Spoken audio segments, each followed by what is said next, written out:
আসসালামু আলাইকুম সবাইকে।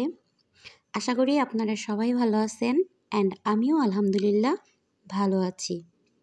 সাংসারিক কিছু কেনাকাটার জন্য ও আমাকে আজকে নিয়ে গেল আমাদের বাসার কাছে বলা যায় হুতাম।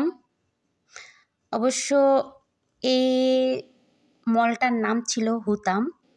তো গেলাম, যে দেখলাম যে অনেক কিছুই পাওয়া যায় এখানে। এখানেও সেই নেস্টোর মতোই, তবে নেস্টোটা ছিল অনেক বড়, প্রায় 2-3 মাইল হবে পুরা, মানে দোকানটা যদি ঘোরা যেত। তো এটা অতটা বড় ছিল না, তারপরেও যা ছিল যথেষ্ট অনেক বড় বাংলাদেশের চাইতে। বাংলাদেশের যে মলগুলো তার চাইতে অনেক মাশাআল্লাহ অনেক বড় ছিল। তো দেন আমি ঘুরে ঘুরে দেখছিলাম কি নেওয়া যায়। ও বলতেছিল এটা নাও ওটা নাও, মানে ওর কথা হচ্ছে তোমার যেটা ভাল লাগে তুমি সেটাই নাও।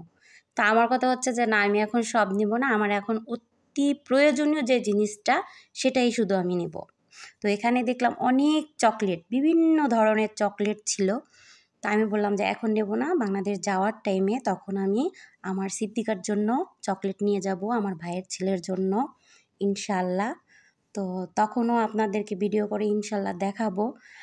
আর আমি এতটাও পারদর্শী না, আমি কখনো ভিডিওতে একা ভয়েস দেই নাই, সিদ্দিকাই সবসময় সব কিছু করতো।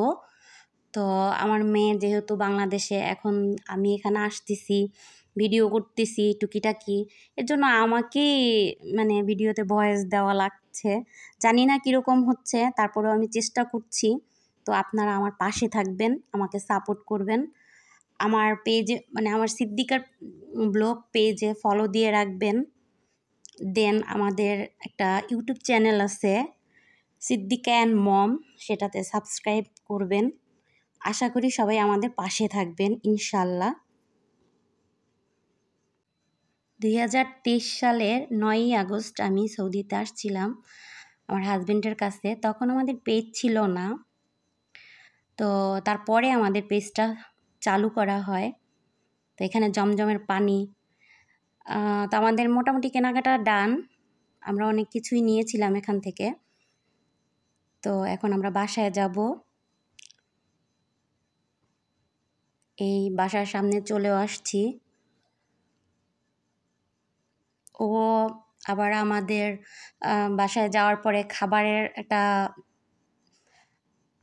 ব্রোস্টেড নিয়েছিল, যেটা সৌদিতে বলে আর কি। তো দেন ওইটা আমি ভিডিও ফুটেজটা নিতে পারিনি।